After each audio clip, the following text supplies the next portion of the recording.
Welcome to the Brian Heap Creative Writing Podcast series. Dr. Brian Heap is the former head of the Philip Sherlock Centre for the Creative Arts at the University of the West Indies, Mona campus in Jamaica. In June 2020, Dr. Heap was declared the Caribbean Regional winner of the 2020 Commonwealth Short Story Prize. This marked the beginning of a series of events, which has culminated in this new series of podcasts highlighting the creative writing of young people in Jamaica and the Caribbean. This new series of podcasts, resulting from such an exemplary collaboration between a wide range of stakeholders, has contributed enormously in giving a much-needed voice to our creative young people of Jamaica and the Caribbean. We hope that you will enjoy each of these creative writing podcasts as we post them week by week.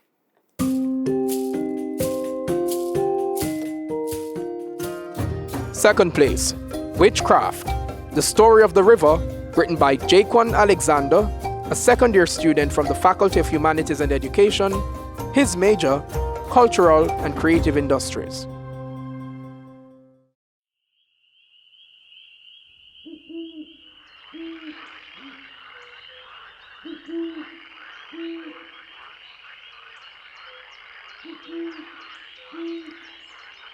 Shh. They're walking up for the service. Tonight is when girls become women. They spent 2 moons out of the village. They came back tonight to start a new life.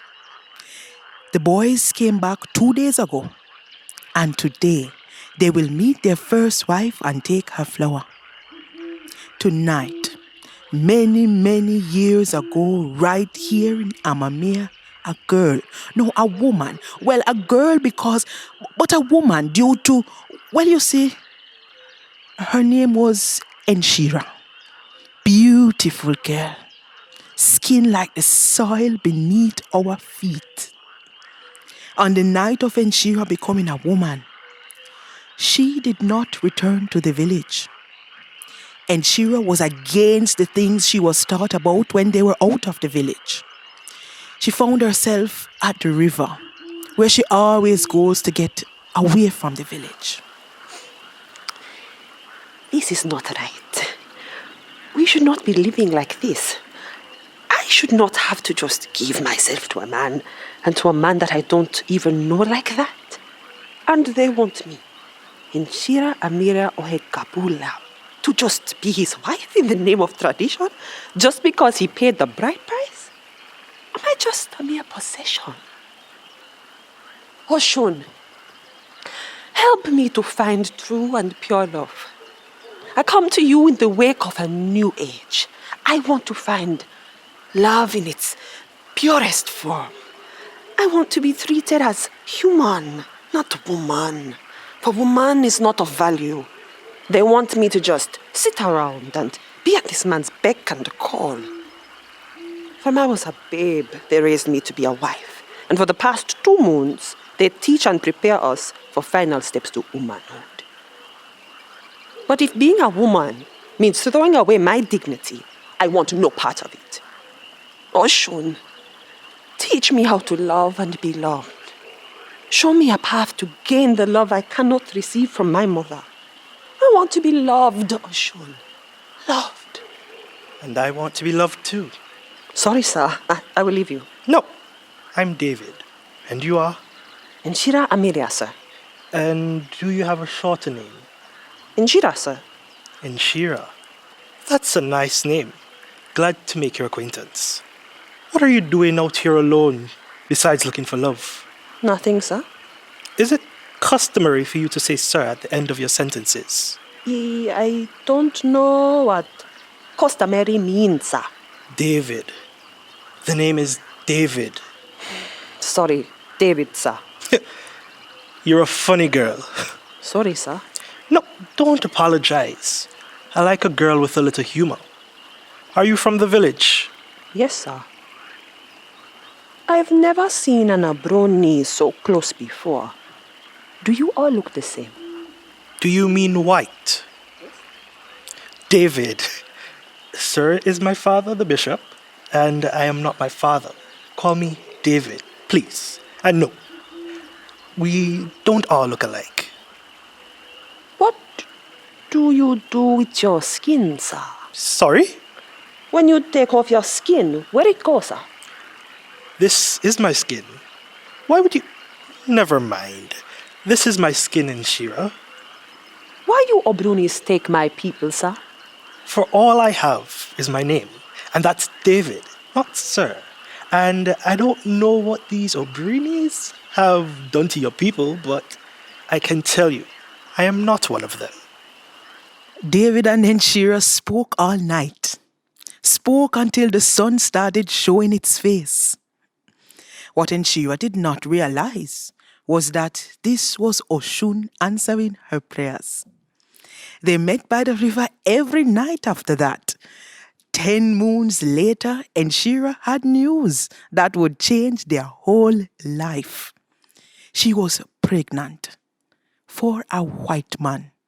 Nobody had ever heard of such thing ever happening. But she did not know how to tell David or Ohima, her mother. When Enshira started to show, it became talk that she was a loose girl that roamed the streets at night and got pregnant for someone's husband, for she was never wed. Enshira met David one night by the river and told him about the baby. They vowed that they would inform their ma and pa about what had happened. So that night when they returned home, they had a lot to say.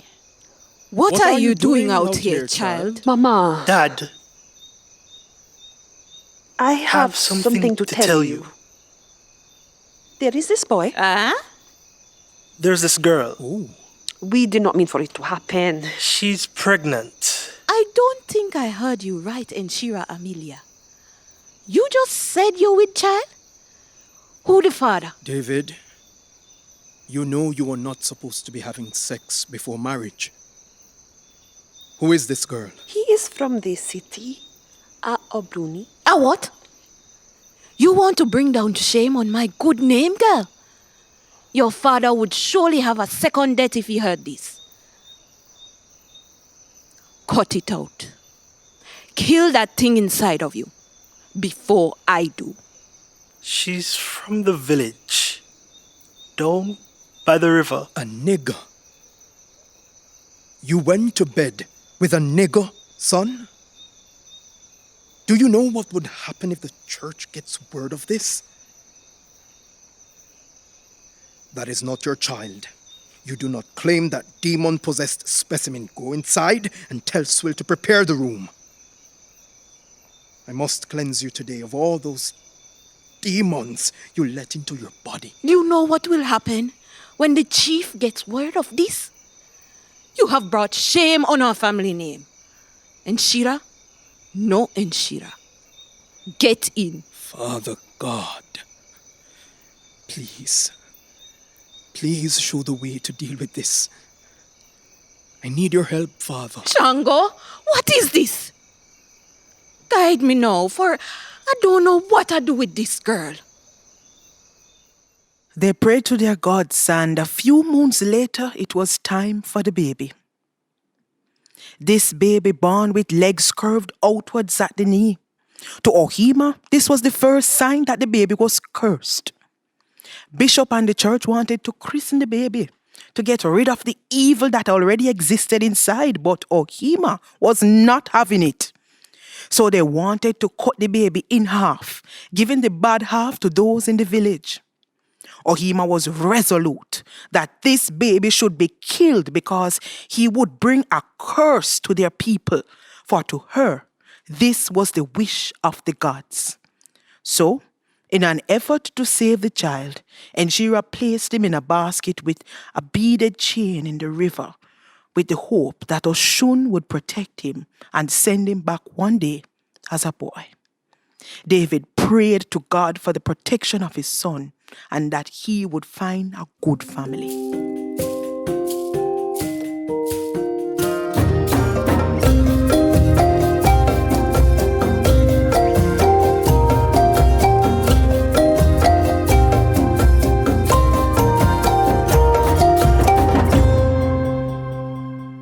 Sometime time after he returned to the village as a boy, lost and afraid, for he knew no one or even who he was. Hungry and knowing no form of communication, he ran to the main hut where there was a container with food on the bench. And Shira ran out of the hut with a broom in hand to catch the thief. As the startled boy turned around and Shira dropped the broom in surprise and ran back in the hut to call Okima. I told you Oshun would protect him. I told you my baby meant nothing bad, and he was a gift from the gods. Eh? Who sent you, little Juju? The Mobronies on the other side? How you know is him and she? A mother knows, Mama, and he's wearing it. I gave that to him as a babe, Mama. But evil spirits could know that and take form with the same Enshi. Have I taught you nothing over the years about these things? Mama, I know my child. This is my son. Oshun protected him and sent him back to us. Mama, if the gods wanted him dead, he would be dead. Mama, this is my boy. Something about this is not right with me and Shira. This does not feel like any blessing from Oshun. When you had the child, I could feel Oya near. And now he returns, I feel Oya again. That is not a good sign, my child. Mama, why would they spare his life if he's meant to bring death? Because the job was not done. Keep that child far from where I lay, or I will kill you and it. The first sign of this child bringing death to my people will be the last day it sees. Yes, Ma. So he can't stay. Can he stay? Go to Agu and get 3 mazai. Thank you, Ohima. Don't smell yourself now. 6 moons passed and everything was good, and Shira was happier than ever, and Ohima was still suspect. On the eve of Chigunwa's death, the children of Amamea were sent to the river to collect water for their yearly service. 10 boys went, but only 1 returned. Get rid of him. Get him out of here. Get. Mama, what happened? What you did with them, you cast, made into flesh. Mama. What? Mama, what happened? Speak now. What did you do with them? It doesn't speak our tongue. And she. I told you this boy was trouble. I told you he came with the aim to kill. You spread your legs for the Obroni and made this murderer. What did you do with those boys? Shango! Mama, answer me. 10 boys were sent to the river, and only 1 came back. This one. What you do to them? Shango! Why do you think he did something, Ma? Evil is among us. And Shira Amelia, get it out of here. When the people of Amame get word of this, they will have my house under fire. I want no part of this. I warned you, and you did not listen to me. Now 9 boys are dead. And she, get him away before he takes the souls of others. Go and don't come back. Go. Sean, I asked you to protect him and return him, if he's a blessing. And you returned him, and now this. What now, eh? What was this supposed to mean? What are you good for? What's your tone, girl? No. What is the meaning of this, Oshun? Why send him back? Not a blessing. Answer me! Why do this? Girl! Go inside. And Shira cried until the sun went to sleep. At night, when everyone went to sleep, and Shira escaped to the river. As expected, she saw her son there, and she apologized for the way she spoke. Told him about his father and the people of the church and how they burned the path to the river so that his father could never see her again. The only way to the city was by the stream. So she showed him the way and told him never to mention her or her people. She came to the river every night just in case he ever returned. Though she said that he did not know their tongue, she knew that he learned a lot while in the village. She placed him in the basket she brought and watched him go upstream. Upon his arrival at the village, he did as he was told. But he was stopped by a guard for the color of his skin, for no man in the city looked like a white man and a Negro at the same time. While he was there with the guard, David walked by. Something seemed familiar about this little boy, so he approached. After realizing it was his son, he hugged him and rushed to the church to show his father the blessing God has returned. Dad! I prayed to the Messiah that if my son is a blessing, protect him and send him back. And here he is. My son has returned. This is no prodigal son. Where was he all this time? The only answer is God. Like he protected Joshua in the wilderness, he protected my son. This is indeed a blessed day. I will take him in and clean him up. Many days passed, and the boy was taught the ways of the Christians. He was taught stories from the Bible and was taught how to pray. It was not until the bishop saw that he meant no harm that he was allowed to play with the other children in the city. After some time, he became comfortable around his newly found friends. He even started telling them stories about his family in the village. And these children went home and told their parents these stories. So the parents started bringing these stories to the bishop. The bishop was ignoring this at first. Then he decided to ask his son to send him away because he was sent here by Satan and his demons to cause chaos in the city. Reluctantly, David followed the words of his father and sent the boy away. He ran back to the stream and took the same trail to the river. No home but the river, no home but the river. He has no home but the river. Mama said go, Papa said no. It all leads him having nowhere to go. Live a life by yourself, feeling alone like you have nobody to call your own. No matter where he goes, it all leads back to the river. No matter who he meets on the way, it all leads back to the river. No home but the river, no home but the river. He has no home but the river.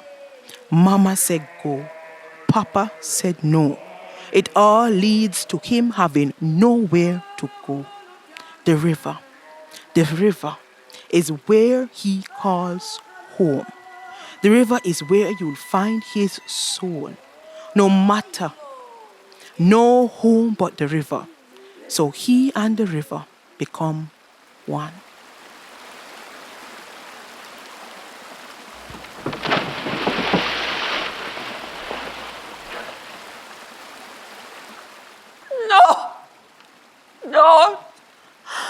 No, save my child. He cannot leave me like this. Oh, sure, why? Why would you take him from me? No, David. Save him. Save him. David, save him. He's gone, Shira. We were too late. Why did you send him back here? Why, David? He would have been safe with you. Why, David? Why? My father did not want him around any longer because he believed that he was sent by the enemy. Ma said that he brought death to Amamia, so I couldn't keep him. This was the love I asked for on that day we first met. I wanted someone that I could love with my full heart and know that they loved me the same. This is the love that makes me more than a woman, but a mother.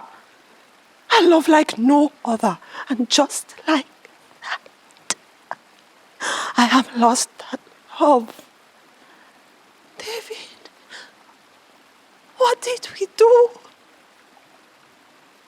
We allowed our differences to cloud our love, but discovered this too late. I should not have made him go. I should not have listened to my father. No home but the river. No home for me. My name is Dowen. And this was my unfortunate story.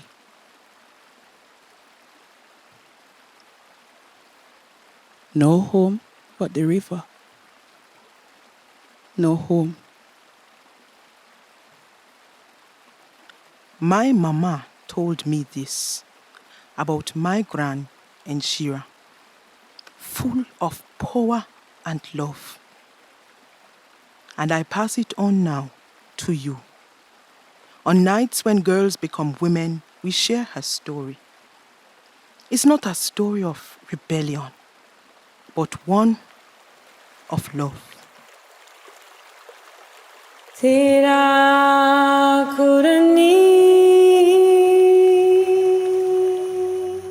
You just heard Witchcraft, the story of the River Child, written by Jaquon Alexander and narrated by Nora-Gaye Banton, featuring Desmond Dennis as Dwen, Twila Wheelan as Inshira, Jaquon Alexander as David, Shanice McCatty as Ohima, Darian Reid as Bishop, a Philip Sherlock Centre for the Creative Arts production sponsored by Chase Fund.